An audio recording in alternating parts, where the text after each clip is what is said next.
Olá, boa noite. Veja no Brasil TV. A Polícia do Rio prende uma quadrilha especializada em furtar carros de luxo de locadoras.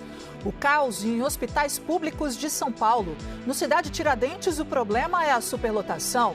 Já na Santa Casa, uma pane no sistema piorou o atendimento que já vinha com problemas.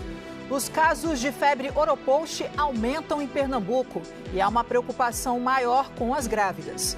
E ainda, o aplicativo do Tribunal Eleitoral, que oferece vários serviços ao eleitor. Quinta-feira, 18 de julho, agora no Brasil TV.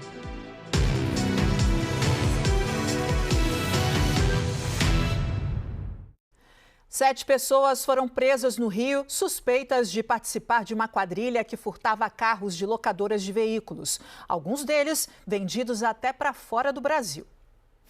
A quadrilha era formada por 10 bandidos que montaram um esquema de furto, clonagem e revenda de carros roubados de locadoras que funcionava há pelo menos um ano. 7 pessoas foram presas esta manhã.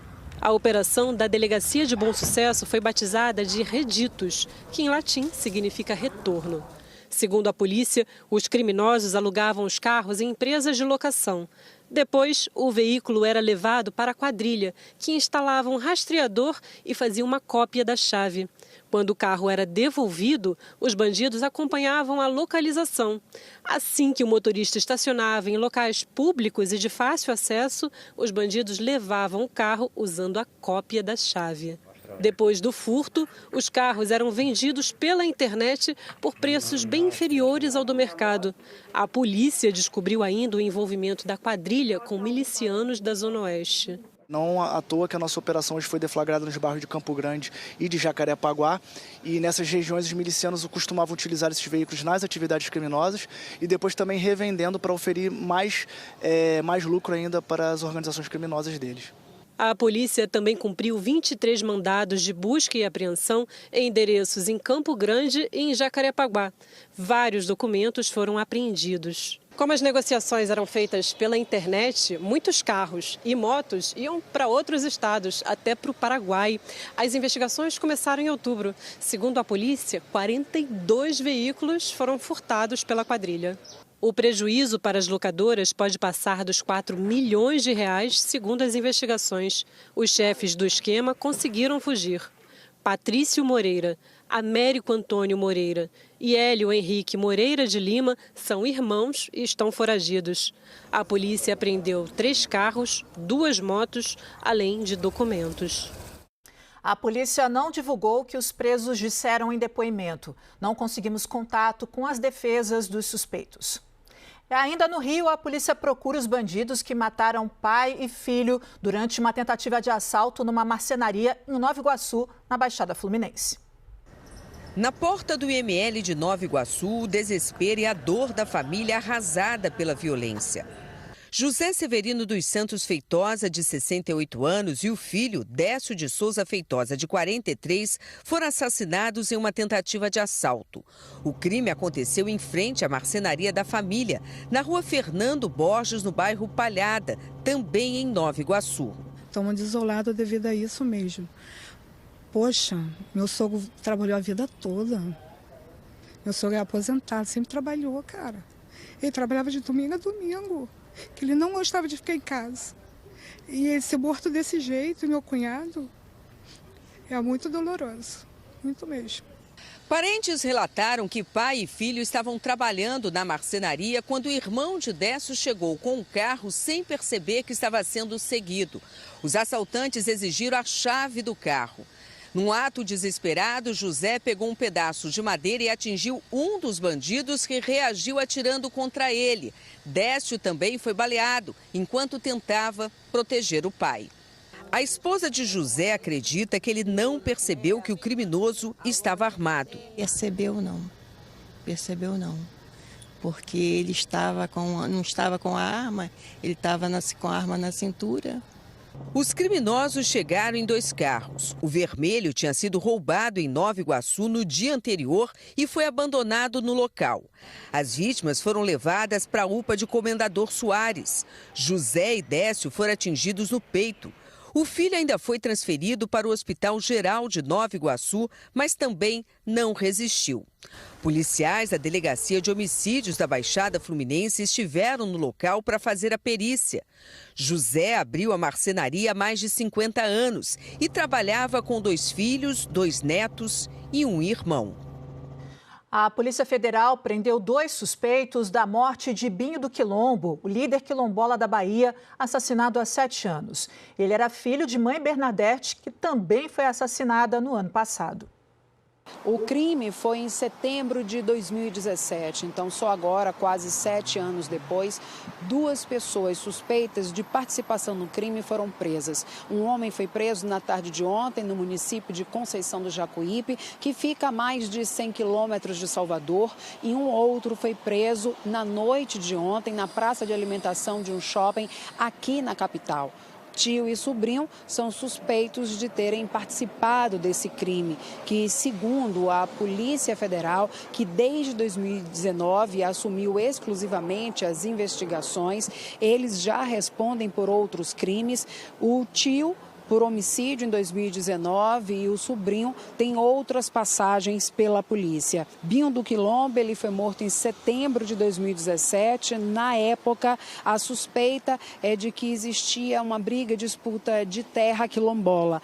Por conta desse motivo, passou a ser exclusividade da Polícia Federal a investigação. O delegado não informou se os crimes têm ligação.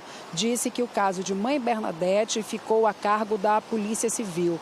A Ialorixá, líder quilombola, mãe de Binho do Quilombo, morreu sem ver a justiça ser feita. Ela foi assassinada em agosto do ano passado. Hoje, a PF cumpriu 8 mandados de busca e apreensão nos municípios de Conceição do Jacuípe, Salvador e também na região metropolitana. HDs, celulares, computadores e 2 armas foram apreendidos em residências. A Polícia Federal não revelou a motivação do crime. Os presos ainda não foram ouvidos. Adriana Oliveira, de Salvador, para o BR-TV. A gente fala agora sobre as investigações do caso do idoso de 77 anos, encontrado morto com sinais de violência na garagem de casa, no Jardim Europa, bairro Nobre da capital paulista. No início da tarde, o sobrinho do idoso chegou no Departamento Estadual de Investigações Criminais do DEIC para prestar depoimento. Ele não quis gravar entrevista com a imprensa. Carlos Alberto Felice, de 77 anos, foi encontrado morto com sinais de violência e coberto por um tapete na garagem da casa dele, num bairro Nobre da zona sul da capital paulista, na última terça-feira. Segundo as investigações, o idoso foi morto com golpes de um pedaço de madeira na região da cabeça. A Polícia Civil investiga o caso como latrocínio, já que o carro dele não foi encontrado e a casa estava toda revirada. A polícia ainda apura se o idoso guardava mais de 3 milhões de reais em espécie na casa. O delegado do caso já teve acesso às imagens da câmera de segurança que podem ajudar a remontar o crime. O motorista que causou a morte de um caminhoneiro em Rondonópolis, no Mato Grosso, foi preso horas depois de provocar o acidente. Tudo começou numa discussão no trânsito. O Isnei Silva de Oliveira foi preso pela Polícia Militar na região de Rondonópolis. O vídeo da câmera de segurança mostra o momento em que um caminhão betoneira dá ré e atinge a carreta. O motorista da carreta tenta descer da cabine, mas é atingido. O outro caminhão foge do local. Em poucos instantes, uma mulher com uma criança no colo desce pela mesma porta da carreta. Ela verifica se a vítima ainda está viva e pede por socorro. Testemunhas disseram que os 2 motoristas haviam discutido momentos antes. Junto com a vítima no caminhão estavam também a mulher e uma filha pequena. As 2 não se feriram.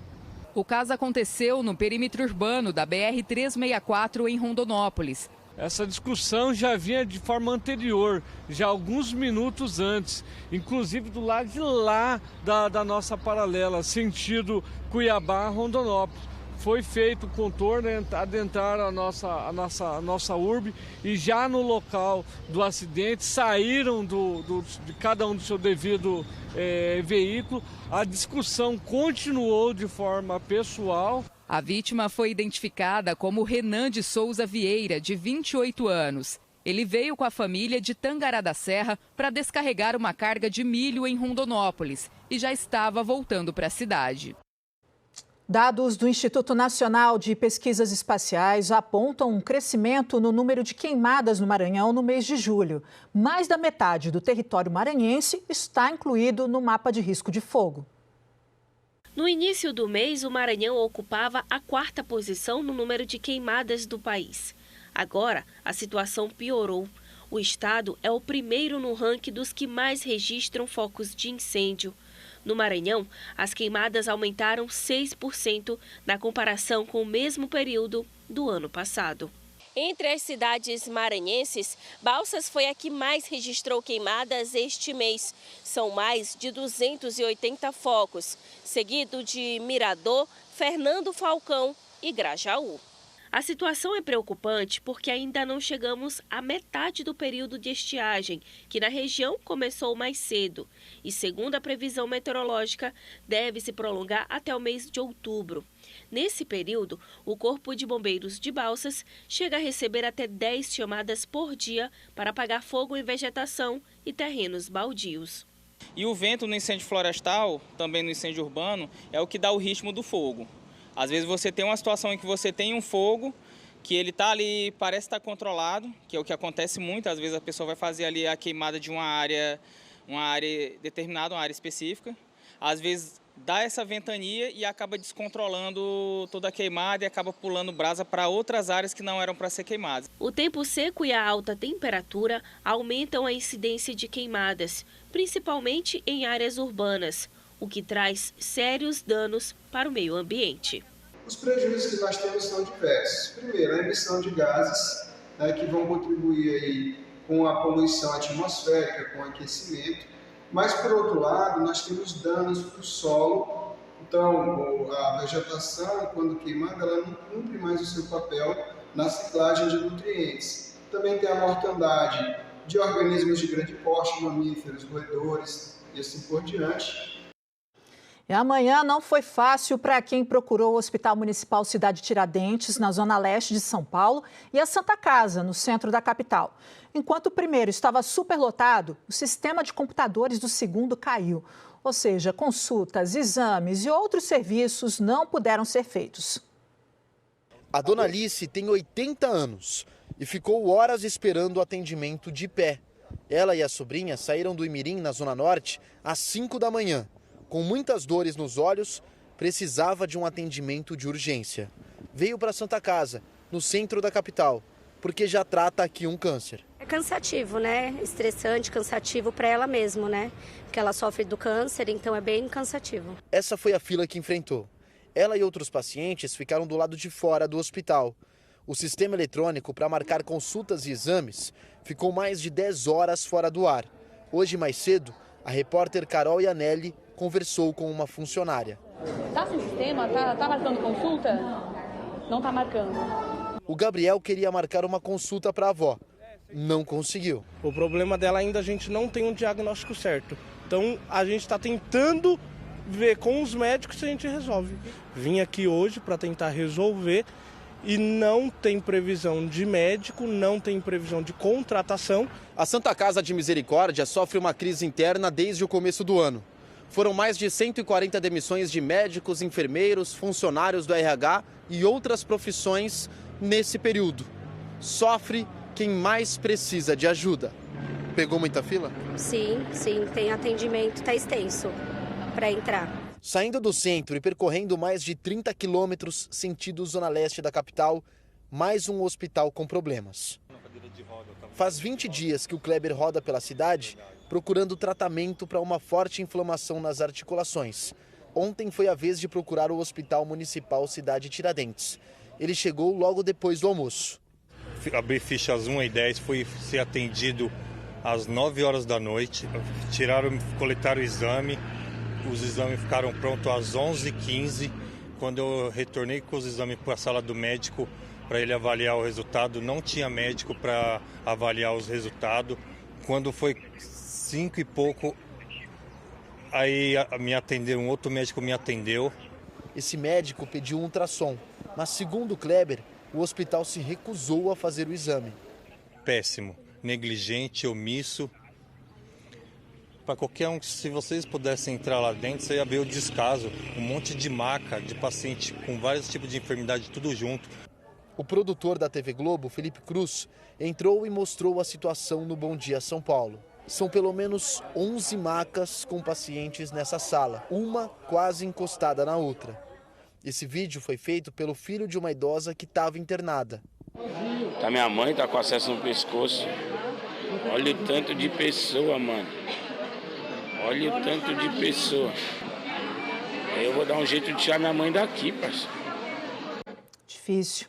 A Secretaria Municipal da Saúde de São Paulo disse que enviou ainda ontem à noite uma equipe técnica para monitorar a situação no Hospital Cidade Tiradentes. Já a Santa Casa disse que o sistema caiu de madrugada, mas que foi restabelecido às 9h30 da manhã. Segundo o hospital, o atendimento está sendo feito normalmente. A Secretaria de Saúde de Pernambuco confirmou 59 novos casos da febre do Oropouche. Com isso, subiu para 72 o número de pessoas com essa febre, que é comum na região norte e vem se espalhando pelo resto do país. Por isso, é preciso que todo mundo reforce os cuidados na prevenção contra os mosquitos que transmitem a doença, principalmente as mulheres grávidas. A gravidez não é a única conexão entre a Alexiana e a Aline. Elas serão mães de meninas. A espera já dura 8 meses e as duas também não sabem quais prejuízos a febre Oropouche pode causar nas gestantes. A senhora sabe que vírus é esse? Não. Fico bastante preocupada. Porque o que eu mais quero é que minha filha e eu nasça com saúde. Preocupa muito, né? Porque eu quero o melhor para mim e para minha filha. Segundo o Ministério da Saúde, exames de laboratório confirmaram a presença do vírus Oropouche em 4 bebês que nasceram com microcefalia no país. Os casos ainda estão em investigação. Já existiam algumas evidências científicas em modelos de não humanos, modelo animal, da transmissão do vírus da mãe para o feto. Mais recentemente, com análise de banco de dados de humanos, então de pessoas que tiveram dengue, chikungunya, zika, foram encontrados uma proporção de pessoas também positivando para o vírus contra o vírus Oropouche. E mais recentemente, um estudo mostrou que em 4 crianças com o diagnóstico de microcefalia, houve também a positivação contra o vírus Oropouche. Então, no momento, a gente tem evidências científicas, mas não temos comprovação científica. A febre Oropouche tem sintomas semelhantes ao da dengue e da chikungunya. Febre, dor de cabeça intensa, dores no corpo, calafrios e até sensibilidade à luz. Segundo esta médica, em 1960 houve registros da doença no Brasil. A especialista em assistência à família diz que o desafio agora é conscientizar as grávidas sobre a prevenção. Conversar muito sobre o cuidado com elas, individual, porque tem o coletivo, que é em relação à sua casa, e o individual em relação a elas. Se cuidar, andar mais coberta, usar telas em casa. É toda orientação que a gente tem dado no pré-natal anterior em relação às outras arboviroses. Com a Oropouche vai ser da mesma forma. Os transmissores do vírus Oropouche são 2 insetos, o maruim e a muriçoca. Eles tendem a se proliferar em ambientes como área de Mata Atlântica, próximo a lixos espalhados e água suja parada. Mas também podem se desenvolver em casa. É preciso que a limpeza urbana seja bem feita por parte das prefeituras e que cada um fique atento aos cuidados individuais. Tentar manter a casa o mais limpa possível, não ter o acúmulo por muito tempo de lixo. Se tiver terreno baldio perto de casa, isso aí tem que ser evitado. A gente está pedindo muitas gestões que intensifiquem a questão do recolhimento de lixo, da limpeza desses terrenos baldios, para a gente evitar ao máximo esse entorno daí. É evitar a picada. O grande desafio é esse, é evitar a picada. A seguir, o instituto que monitora a passagem de pinguins pelo litoral paulista.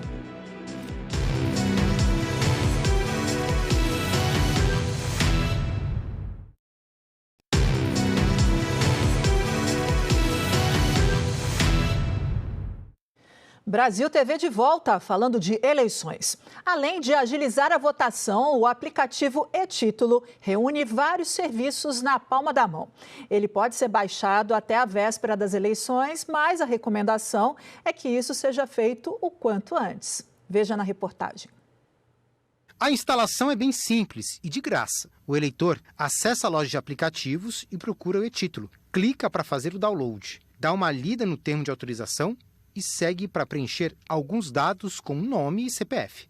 Na sequência, são feitas algumas perguntas pessoais para confirmar a identidade, como profissão, cidade onde vota. A foto só aparece se a pessoa já fez o recadastramento biométrico. Com o aplicativo instalado, o eleitor consegue saber como está a situação dele com a Justiça Eleitoral. Também é possível imprimir o título, a certidão de quitação eleitoral e resolver pendências como o pagamento de multas para quem, por exemplo, deixou de votar.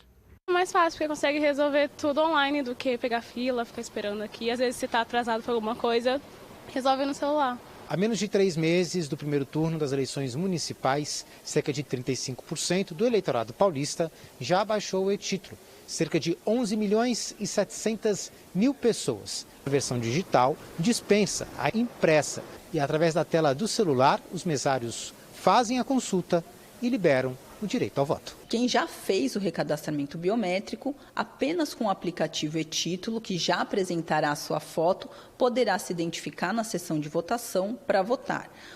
Detalhe, os eleitores que não fizeram o recadastramento ainda assim podem baixar o aplicativo e-Título. Qual é a diferença? Esse eleitor terá que apresentar, além do e-Título no celular, também um documento de identificação com foto. Não precisa mais procurar o título, já vai estar digital e vai adiantar o seu voto também. Além de agilizar o processo de votação, o aplicativo oferece outros benefícios. Ele garante que o eleitor saiba para que local e sessão se dirigir corretamente no dia da eleição e também porque ele é uma ferramenta que facilita a justificativa. Mas é bom lembrar, durante o voto, o celular não vai com o eleitor para a cabine. Agora, olha essa situação na zona rural de Londrina, no Paraná. Imagina você acordar um dia e dar de cara com uma onça no quintal. Vamos ver. A zona rural fica a cerca de 20 quilômetros de Londrina. Os moradores da região andavam desconfiados. Chegamos ontem de viagem, meu sogro avisando que as galinhas estavam sendo mortas, né? Estava em dúvida o que seria.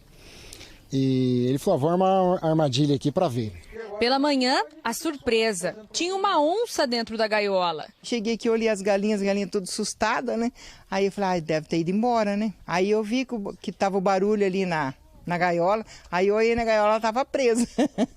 Os moradores chamaram a polícia ambiental e veterinários que chegaram 3 horas depois. A onça tem cerca de 3 anos e é um macho. É a terceira vez que um animal como esse aparece na região este ano. A gente sempre pede para não mexer com o animal, né? Mas infelizmente o animal causa prejuízos para a propriedade, né? E assim, outra pessoa poderia infelizmente matar esse animal, né? Então a dona da propriedade teve a consciência de capturar, avisar os órgãos competentes que ela avisou. A gente veio para capturar esse animal. É um animal que procura alimento, né? Então, se infelizmente ele não está encontrando tanto alimento, ele vai onde acha alimento fácil. Os veterinários sedam o animal antes de retirá-lo da gaiola.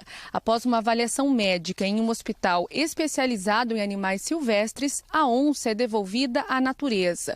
O local também é avaliado antes pelos profissionais. A onça vai ser solta em uma área de mata monitorada, sem ninguém por perto, até 300 quilômetros da área em que foi capturada hoje. Que bom que vai ficar tudo bem com ela. Olha, de maio até agosto é comum encontrar pinguins nas praias do litoral paulista. A gente vem mostrando esses visitantes aqui no Brasil TV. Esse é o período migratório dessas aves e muitas se perdem no caminho. Em 4 cidades, o trabalho de monitoramento, resgate e tratamento é feito pelo Instituto Gremar. Esses pinguins de Magalhães fizeram uma longa viagem.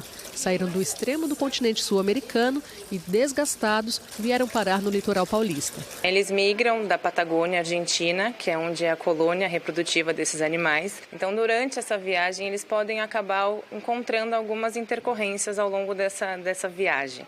Então, pode ser desde algumas intempéries climáticas, ou até mesmo alguma falta de alimento que eles acabam não encontrando, já que eles estão vindo em busca de alimento, ou alguma interação com petrechos de pesca, ou ingestão de resíduos sólidos que eles também podem encontrar, ou até mesmo alguma patologia, alguma doença que eles podem encontrar ao longo do caminho. Ainda segundo a bióloga, esses animais que chegam na região geralmente são bastante jovens e inexperientes e por isso sofrem mais com as dificuldades encontradas durante a migração. Eles seguem com esses deslocamentos até agosto, quando o frio na Patagônia começa a diminuir. O Instituto Gremar faz o monitoramento das praias de Santos, São Vicente, Guarujá e Bertioga. Somente nessas 4 cidades, mais de 40 pinguins foram encontrados desde o dia 14 de maio. Na sua grande maioria já mortos, infelizmente. Então, realmente, eles chegam bastante... O principal quadro, né, eles chegam bem magros, com baixa temperatura, né, hipotérmicos, que a gente fala, anêmicos. Então, esse é o principal quadro que a gente acaba encontrando. Agora, finalmente, estão alimentados e já não correm mais risco. Eles passam por um longo estágio aí, até eles ficarem estabilizados, para depois eles seguirem para um recinto externo, onde aí sim eles começam a ter acesso à piscina, para começar um condicionamento físico, né? Então, trabalhar essa musculatura deles, onde eles têm um acesso à piscina livre, a ter uma alimentação, né? O peixe sólido, para depois eles irem ainda para um outro recinto, para se juntar num grupo maior, para aí sim a gente pensar numa possível soltura desses animais, que é o nosso principal objetivo. O Brasil TV fica por aqui. Outras notícias no Jornal Nacional, às 8h30 da noite, hora de Brasília. Uma ótima noite e até amanhã.